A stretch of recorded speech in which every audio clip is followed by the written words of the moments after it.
Depuis près d'1 an, après chaque intervention sur un incendie, les pompiers de la ville de Gatineau étendent au sol leurs tuyaux pour les faire sécher.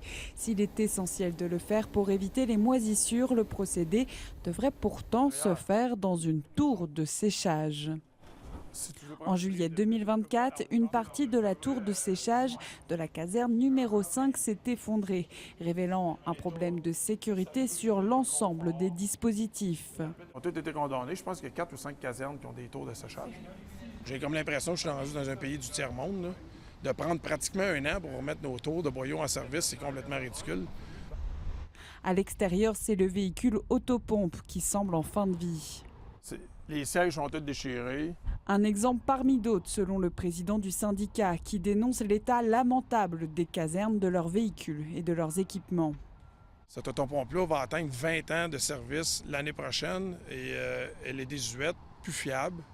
Et c'est juste une question de temps qu'on se ramasse en bris de service. Mardi, plus de 80 pompiers ont décidé d'interpeller les élus à la séance du conseil municipal. Si la mairesse de Gatineau reconnaît l'importance des préoccupations des pompiers et assure vouloir faire des suivis avec l'administration, elle n'oublie pas que ces demandes sont formulées dans un contexte de négociation de leur convention collective. J'en appelle à ce que chacun mette un peu d'eau dans son vin, puis qu'on travaille à gérer les enjeux que vivent au quotidien nos employés. C'est important qu'on soit capable de se parler des vraies choses.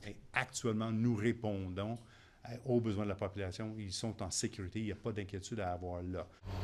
Dans ce contexte où les demandes du syndicat se font nombreuses, le directeur du service de sécurité incendie a annoncé qu'il migrera vers un autre service. Le départ de Denis Doucet dans ce contexte est pourtant qualifié de coïncidence par la ville, qui a d'ailleurs déjà commencé le processus pour lui trouver un remplaçant.